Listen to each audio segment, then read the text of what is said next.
اعوذ باللہ من الشیطان الرجیم بسم اللہ الرحمن الرحیم۔ معزز خواتین و حضرات، عزیز طلبہ و طالبات، ڈیلی قرآن کلاس میں آپ سب کو خوش آمدید۔ امید ہے آپ سب خیر و عافیت کے ساتھ ہوں گے۔ آج ہم پڑھیں گے سورۃ المائدہ، پارہ نمبر 6، آیت نمبر 17۔ لفظی ترجمہ سماعت کیجیے گا۔ لقد یقیناً، کافرا کفر کیا، الذین جنہوں نے، قالو کہا، انا بے شک، اللہ اللہ، هو المسیح ابن مریم، وہ مسیح بن مریم ہی ہے۔ قل، آپ فرمائیے، فمن، پس کون، یملکو، قدرت رکھتا ہے، من اللہ، اللہ کے حکم میں سے، شیئن، کوئی چیز، ان اگر، ارادہ فرمائے، ان کہ، یہلکا، وہ ہلاک کر دے، المسیح ابن مریم، مسیح بن مریم کو، و امہ، اور اس کی ماں کو، و من، اور جو بھی، فی میں، الارض، زمین، جمیعاً، سب کو، وللہ، اور اللہ ہی کے لیے ہے، ملک، سلطنت، السماوات، آسمانوں کی، والارض، اور زمین کی، وما، اور جو، بینہما، ان کے درمیان، یخلق، پیدا فرماتا ہے، ما یشاء، جو وہ چاہتا ہے، واللہ، اور اللہ تعالی، علی کل شیء قدیر، ہر چیز پر پوری طرح قدرت رکھنے والا ہے۔ معزز ناظرین کرام، اس آیت مبارکہ کا ربط آیات یہ ہے، اللہ رب العالمین بیان فرماتا ہے یہود کے میثاق کو، اسی طرح پھر نصارہ کے میثاق کو۔ ان دونوں کے میثاق یعنی پختہ وعدہ کے بیان کے بعد اللہ پاک بیان فرماتا ہے کہ انہوں نے وعدے کیے، پختہ وعدے کیے، ایگریمنٹس کیے، اللہ پاک سے عزم مصمم کیا، پختہ ارادہ کیا۔ کیا ارادہ کیا؟ کیا وعدہ کیا؟ اللہ سے وعدہ کیا کہ وہ اللہ تعالیٰ کے ہر حکم کی من و عن تعمیل کریں گے، توحید کے اوپر کار بند رہیں گے، اور اللہ تعالیٰ کے جتنے بھی انبیاء ہیں اور رسل ہیں ان کی تعلیمات پر وہ ایمان لائیں گے، مگر انہوں نے اس توحید کے سبق کو بھلا دیا، انبیاء کرام کی تعلیمات کو بھلا دیا، اللہ تعالیٰ سے کیے ہوئے ان وعدوں کی انہوں نے اس قدر خلاف ورزی کی کہ اللہ کے تمام احکامات کو پس پشت ڈال دیا، سو ان کو پھر سزا دی گئی۔ اسی ضمن میں اللہ کریم نے اس آیہ مبارکہ کے اندر، جس کو ابھی ہم پڑھنے والے ہیں، اللہ رب العالمین نے نصارہ کی وعدہ خلافی کو اس مقام پر اس آیت کے اندر بیان فرمایا۔ ان کی کیا وعدہ خلافی تھی؟ ان کی وعدہ خلافی یہ تھی، وعدہ ان کا یہ تھا کہ وہ اللہ تعالیٰ کی توحید پر کاربند رہیں گے، توحید کے اوپر وہ کبھی بھی کوئی سمجھوتا نہیں کریں گے، اللہ تعالیٰ کی توحید کے ساتھ وہ کسی قسم کا کوئی مذاق نہیں کریں گے، اللہ کے ساتھ کسی کو شریک نہیں بنائیں گے۔ وعدہ ان کا یہ تھا، مگر اس وعدہ کی انہوں نے کس قدر بے حرمتی کی، اس وعدے کی خلاف ورزی کی، اس وعدے کو توڑا، نہ صرف توڑا بلکہ اس وعدے کی دھجیاں بکھیری۔ انہوں نے کہا، اللہ پاک ارشاد فرماتا ہے، لقد کفر الذین قالوا، بے شک وہ لوگ جنہوں نے کفر کیا انہوں نے کہا۔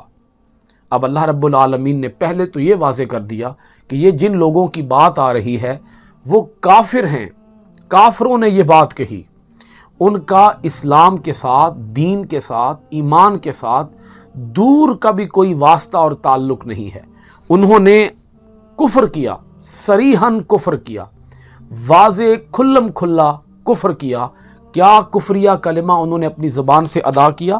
قالو، انہوں نے کہا، ان اللہ هو المسیح ابن مریم، انہوں نے کہا بے شک اللہ تو مسیح ابن مریم ہی ہے، اللہ تو مسیح ابن مریم ہی ہے۔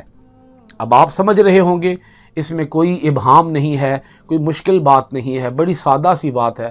وہ یہ کہتے تھے کہ مسیح ابن مریم ہی اللہ ہے، یعنی اللہ کسی اور خالق کا نام نہیں ہے، کسی اور الہ کا نام نہیں ہے، جس الہ کا نام اللہ ہے وہ اللہ مسیح ابن مریم ہے۔ اب یہ ان کا ایک عقیدہ ہے۔ عیسیٰ علیہ السلام کے آسمانوں پر اٹھا لیے جانے کے ایک طویل عرصہ گزرنے کے بعد ایک شخص ہوا جس کا نام تھا سینٹ پال۔ اس شخص نے آ کر یہ بد عقیدگی اور یہ گمراہی لوگوں کے اندر پھیلائی۔ اس نے آ کر لوگوں سے یہ کہا کہ جس حضرت عیسیٰ علیہ السلام کو تم اللہ کا پیغمبر مانتے ہو وہ اللہ کے پیغمبر نہیں تھے، وہ خود اللہ تھے۔ اللہ حضرت عیسیٰ علیہ السلام کے روپ میں خود زمین پر اتر آیا، یعنی اللہ نے پسند کیا کہ وہ انسانوں کو آ کر خود اپنا پیغام سمجھائے۔ اللہ خود زمین پر اتر آیا عیسیٰ علیہ السلام کی صورت میں، عیسیٰ علیہ السلام کے روپ میں، عیسیٰ علیہ السلام کی شکل میں، یعنی وہ نظر آنے میں عیسیٰ علیہ السلام تھے، حقیقت میں وہی اللہ تھا، حقیقت میں وہی الہ تھا، حقیقت میں وہی خدا تھا۔ عیسائیوں کا ایک بڑا عجیب سا عقیدہ ہے۔ عقیدہ ان کا یہ ہے کہ حضرت عیسیٰ علیہ السلام اور حضرت روح القدس، حضرت جبریل علیہ السلام اور اللہ رب العالمین، یہ تینوں خدا ہیں۔ اس کو وہ نام دیتے ہیں عقیدہ تثلیث کا، تین خداؤں کا عقیدہ۔ تو وہ کہتے ہیں کہ یہ در حقیقت تین نہیں ہیں بلکہ ایک ہی ہے، یعنی وجود الگ الگ تین ہیں مگر حقیقت میں یہ تین ایک ہی ہیں۔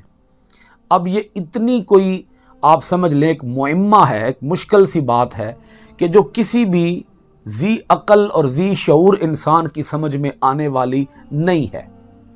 مثلاً یہ کیسے ہو سکتا ہے کہ تین کے اندر ایک ہے اور ایک کے اندر پھر تین ہیں؟ یہ ایسا معمہ ہے، یہ ایسا ایک فلسفہ ہے، یہ ایسی ایک تھیوری ہے کہ جو کسی کی بھی سمجھ میں آنے والی نہیں ہے۔ یہ بات عقل کے ہی خلاف ہے۔ تین کے اندر ایک کیسے ہو سکتا ہے؟ ایک کے اندر تین کیسے ہو سکتے ہیں؟ اللہ رب العالمین نے تو ارشاد فرما دیا، قل هو اللہ احد، وہ اللہ ایک ہے۔ اس اللہ کے کوئی آگے ٹکڑے نہیں ہیں، اس کے کوئی اجزاء نہیں ہیں، اس کی کوئی شاخیں اور کوئی برانچز نہیں ہیں، وہ ایک ہے، اور وہ ایسا ایک ہے کہ اس ایک کا دوسرا کوئی بھی نہیں ہے۔ اللہ رب العالمین نے تو یہ عقیدہ بیان فرمایا ہے۔ وہ کہتے تھے کہ مسیح ابن مریم ہی اللہ ہے۔ اچھا، انہیں یہ مغالطہ کیوں لگا؟ ان کے اس مغالطے کی بڑی وجہ یہ تھی کہ حضرت عیسیٰ علیہ السلام بغیر باپ کے پیدا ہوئے۔ وہ کہتے تھے کہ چونکہ یہ جو ان کی پیدائش ہے، ان کی جو ولادت ہے، یہ ولادت اتنی محیر العقول ہے، عقلوں سے اتنی ماورا ہے کہ ماننا پڑے گا کہ حضرت عیسیٰ علیہ السلام خود ہی خدا ہے۔ یعنی ان کے خیال میں یہ ایک ناممکن سی بات ہے کہ کوئی شخص بغیر باپ کے پیدا ہو جائے۔ اللہ رب العالمین نے اس بات کی آگے پھر نفی کی، اور نفی کرتے ہوئے ارشاد فرمایا، اللہ پاک نے مختلف دلائل بھی قائم فرمائے، اور اس کے اوپر اللہ رب العالمین نے غضب کا اظہار بھی فرمایا، جلال کا اظہار بھی فرمایا۔ یعنی اللہ تعالیٰ اس وقت شدید غضبناک ہوتا ہے، شدید ناراض ہوتا ہے۔ اللہ تعالیٰ کا قہر اس وقت برستا ہے جب کوئی شخص اللہ کے ساتھ کسی کو شریک بنا ڈالے، یا کسی دوسری مخلوق کو، کسی دوسری چیز کو وہ اللہ کے مقابلے میں لے آئے، یا اس چیز کو ہی وہ اللہ کہہ دے، تو اس وقت پھر اللہ رب العالمین شدید غضب کا اظہار فرماتا ہے۔ تو یہاں غضب کا اظہار بھی ہے، اور ساتھ اللہ رب العالمین دلائل بھی قائم فرماتا ہے اس پر کہ حضرت عیسیٰ علیہ السلام اللہ کے پیغمبر ہیں، اللہ کے بندے ہیں، وہ خدا نہیں ہیں۔ دیکھیے گا، قل، آپ فرما دیجئے، فَمَن يَمْلِكُ مِنَ اللَّهِ شَيْئًا، قل، اے پیارے پیغمبر محمد صلی اللہ علیہ وآلہ وسلم، آپ لوگوں سے فرما دیجئے، کون قدرت رکھتا ہے اللہ کے حکم میں سے کوئی چیز روک دے؟ کوئی چیز ایسی ہے کہ جس کے اندر یہ قدرت ہو کہ وہ اللہ کے حکم میں سے کسی حکم کو روک دے؟ یعنی اللہ جب کوئی حکم دے تو کوئی چیز آئے اور وہ چیز آ کر اللہ کے حکم کو روک دے۔ اللہ کے حکم کو روکنے کی کیا کسی کے اندر طاقت اور قدرت ہے؟ اللہ پاک نے آگے ایک حکم بیان فرمایا۔ مثلا اللہ پاک ارشاد فرماتا ہے، ان اراد ان یہلک المسیح ابن مریم و امہ ومن فی الارض جمیعا، اگر اللہ ارادہ فرمائے کہ وہ ہلاک کر دے مسیح ابن مریم کو اور اس کی ماں کو اور جو کچھ بھی زمین میں ہے سب کو، اگر اللہ ارادہ فرمائے کہ وہ سب کو ہلاک کر دے، سب کو موت کی نیند سلا دے، سب کو موت سے دوچار کر دے، موت سے ہمکنار کر دے، تو بھلا کوئی ہے کہ جو اللہ کو روک سکے؟ یعنی کسی کے اندر یہ طاقت ہے کہ وہ اللہ کے اس حکم کو ٹال دے، اللہ کے اس حکم کو روک دے کہ اللہ اپنا حکم پورا ہی نہ کر سکے؟ اب یہاں اس بات کو ذرا سمجھ لیجئے، اللہ پاک ارشاد فرماتا ہے موت تو ہر چیز پر آنی ہے، اللہ کے سوا اس کائنات کے اندر جو کچھ بھی ہے اس کے اوپر موت طاری ہونی ہے، ہر مخلوق کے اوپر، ہر ذی روح، ہر جاندار چیز کے اوپر موت طاری ہونی ہے۔ زندگی دینے والا بھی اللہ ہے اور زندگی واپس لینے والا بھی اللہ ہے۔ وہ جس چیز کو چاہے اسے زندگی عطا کر دے اور وہ جس چیز کو چاہے اسے موت کی نیند سلا دے۔ وہ زندگی دیتا بھی ہے، وہ زندگی لیتا بھی ہے۔ تو اللہ رب العالمین اگر ارادہ کر لے کہ وہ مسیح ابن مریم کو، اس کی ماں کو اور اس کائنات کے اندر، اس زمین کے اندر جو کچھ ہے اس کے اوپر موت طاری کر دے، تو اللہ تعالیٰ کی یہ قدرت ہے۔ اور کوئی ہے ایسا کہ جو اللہ تعالیٰ کو اس کی قدرت پوری ہونے سے روک دے کہ اللہ اپنی قدرت پوری ہی نہ کر سکے؟ تو جب مسیح پر بھی موت آنی ہے، جب مسیح کی ماں پر بھی موت آنی ہے، جب اس کائنات، اس زمین کی ہر چیز کے اوپر موت آنی ہے، تو پھر کون سی وہ چیز ہے کہ جس کو تم اللہ کہہ سکتے ہو؟ اللہ تو وہ ہے کہ جو ازل سے ہے، ابد تک رہے گا۔ اللہ وہ ہے کہ جو از خود زندہ ہے اور اللہ تا ابد زندہ رہے گا۔ الحی، وہ حی ہے، وہ قیوم ہے، وہ زندہ ہے اور وہ سب کو قائم رکھنے والا ہے۔ جب تک چاہے گا وہ قائم رکھے گا اور جب چاہے گا اس چیز کے اوپر موت طاری کر دے گا۔ تو جب ہر چیز کے اوپر موت آنی ہے تو اللہ کے سوا کون سی وہ چیز ہے کہ جس کو تم اللہ قرار دے سکو؟ اللہ کے سوا کون سا وہ بندہ ہے کہ جس بندے کو یا جس انسان کو تم اللہ قرار دے سکو، جبکہ ہر چیز پر موت آنی ہے؟ پھر اللہ پاک نے ایک اور دلیل قائم فرمائی۔ اس پہلے جملے کے اندر جو ابھی میں بیان کر رہا تھا، موت والی بات، اس کے اندر اللہ پاک نے غضب کا اظہار فرمایا۔ یہ غضب بھی ہے اور یہ دلیل بھی ہے۔ اللہ تعالیٰ نے شدید ناراضی کا اظہار کیا ہے۔ ناراضی کے انداز میں اللہ پاک نے، غضب کے انداز میں اللہ پاک نے یہ بات سمجھائی ہے۔ پھر آگے دوسری بات دیکھیے گا، وَلِلَّهِ مُلْكُ السَّمَاوَاتِ وَالْأَرْضِ وَمَا بَيْنَهُمَا، اور اللہ ہی کے لیے ہے سلطنت آسمانوں اور زمین کی اور جو کچھ ان کے درمیان ہے۔ زمین و آسمان کے درمیان جو کچھ ہے اس کے اوپر بادشاہی، حکمرانی، حکومت کس کی قائم ہے؟ اللہ کی قائم ہے۔ تو جب ہر چیز اللہ تعالیٰ کی محکوم ہے اور اللہ ہر چیز کا حاکم ہے، تو اللہ کے سوا کون اللہ ہو سکتا ہے؟ اللہ کے سوا کون معبود ہو سکتا ہے؟ اللہ کے سوا کون الہ ہو سکتا ہے؟ اللہ پاک نے پھر تیسری بات ارشاد فرمائی، یخلق ما یشاء واللہ علی کل شیء قدیر۔ اللہ پاک نے تیسری بات ارشاد فرمائی، وہ جو چاہتا ہے وہ پیدا فرماتا ہے۔ اب اس کے اندر ایک طویل مضمون اللہ پاک نے بیان فرما دیا ہے اس ایک جملے کے اندر، یخلق ما یشاء واللہ علی کل شیء قدیر۔ اللہ جو چاہتا ہے وہ پیدا فرماتا ہے اور اللہ تو ہر چیز پر پوری طرح قدرت رکھنے والا ہے۔ عیسائیوں کا عقیدہ یہ تھا کہ کیونکہ حضرت عیسیٰ علیہ السلام بغیر باپ کے پیدا ہوئے، اس لیے وہ خدا ہیں، وہ اللہ ہے۔ اللہ حضرت عیسیٰ علیہ السلام میں حلول کر آیا۔ عیسائیوں کا عقیدہ بتا رہا ہوں، وہ کہتے تھے جیسے آگ کے اندر گرمی ہے، جیسے پھول کے اندر خوشبو ہے، تو ویسے ہی عیسیٰ کے اندر اللہ ہے۔ معاذ اللہ، استغفر اللہ، یہ ان کا عقیدہ تھا جس کو میں بیان کر رہا تھا۔ تو اللہ رب العالمین ارشاد فرماتا ہے کہ تمہارے لیے یہ اچنبھے کی بات ہے، تم اس بنیاد پر حضرت عیسیٰ علیہ السلام کو خدا قرار دے دیتے ہو کہ کیونکہ وہ بغیر باپ کے پیدا ہوئے۔ تو اللہ پاک سوالیہ انداز میں پوچھتا ہے، اگر عیسیٰ علیہ السلام کو تم اس بنیاد پر خدا مانتے ہو کہ وہ بغیر باپ کے پیدا ہوئے، تو حضرت آدم علیہ السلام تو وہ ہیں کہ جن کی نہ ماں ہے اور نہ باپ ہے، وہ تو بغیر مرد اور بغیر عورت کے پیدا ہوئے، تو کیا تم پھر ان کو بھی خدا قرار دو گے؟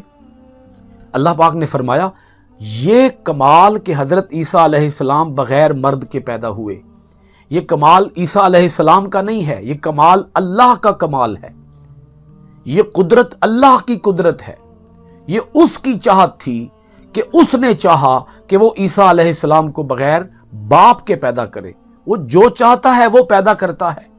تو عیسیٰ علیہ السلام کا بغیر باپ کے پیدا ہونا عیسیٰ علیہ السلام کا کمال نہیں تھا، وہ کمال در حقیقت اللہ رب العالمین کا کمال تھا کہ اس رب قدوس نے پیغمبر کو بغیر باپ کے، بغیر مرد کے زندگی عطا فرما دی۔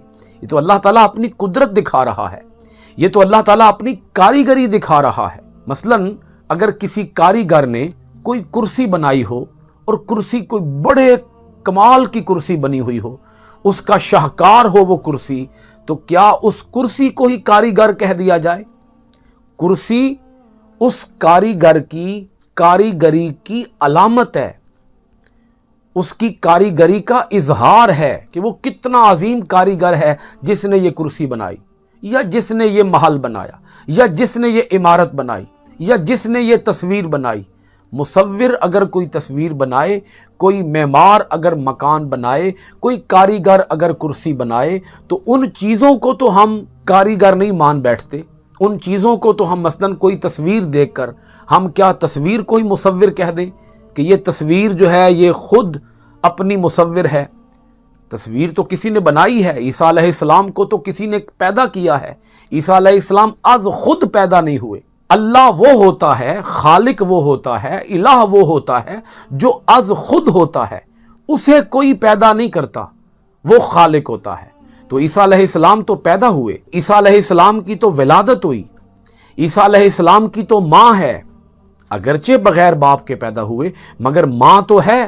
تو جو ماں کے بطن سے پیدا ہوا ہے، جو خود پیدا نہیں ہوا، جس کو اللہ نے اپنے امر کن سے پیدا فرمایا ہے، وہ تمہارا خدا کیسے ہو گیا؟ اللہ پاک فرماتا ہے یخلق ما یشاء، وہ جو چاہتا ہے وہ پیدا فرماتا ہے، اور اللہ ہر چیز پر پوری طرح قدرت رکھنے والا ہے۔ یہاں آپ 4 پوائنٹ کو نوٹ کر لیجئے۔ پہلا پوائنٹ، اللہ پاک نے فرمایا عیسیٰ علیہ السلام کو موت آنی ہے۔ جب عیسیٰ علیہ السلام کو موت آنی ہے تو جس چیز کو موت آئے وہ خدا نہیں ہو سکتی، وہ خالق نہیں ہو سکتی۔ پھر دوسری بات اللہ پاک نے یہ بیان فرمائی کہ عیسیٰ علیہ السلام ماں سے پیدا ہوئے، عیسیٰ علیہ السلام کی ماں تو ہے، تو جو ماں سے پیدا ہوا ہے وہ خدا کیسے ہو گیا؟ تیسری بات، عیسیٰ علیہ السلام نے خود کہا کہ میں اللہ کا بندہ ہوں، تو جب عیسیٰ علیہ السلام نے خود کہا کہ میں اللہ کا بندہ ہوں تو عیسیٰ علیہ السلام کو خدا کیسے کہا جا سکتا ہے؟ چوتھا پوائنٹ، عیسیٰ علیہ السلام از خود خالق نہیں ہیں، از خود پیدا نہیں ہوئے، انہیں اللہ نے پیدا فرمایا ہے تو وہ پیدا ہوئے، اللہ نے جیسے چاہا ایسے وہ پیدا ہوئے۔ اللہ رب العالمین ہمیں اپنی آیتوں کے اندر گہرا غور و خوض کرنے، اپنی آیتوں کو معنی، ترجمہ، تفسیر و تشریح کے ساتھ پڑھنے، عمل پیرا ہونے، قرآن کے آفاقی پیغام کو دنیا بھر کے اندر عام کرنے کی توفیقات خیر عطا فرمائے۔ آج کی کلاس سورۃ المائدہ آیت نمبر 17 کے ساتھ ختم کرتے ہیں انشاءاللہ العزیز۔ آئندہ ڈیلی قرآن کلاس میں آپ کے پاس حاضر ہوں گے سورۃ المائدہ کی آیت نمبر 18 کے ساتھ۔ آپ سب حضرات کا بہت شکریہ۔ السلام علیکم ورحمۃ اللہ وبرکاتہ۔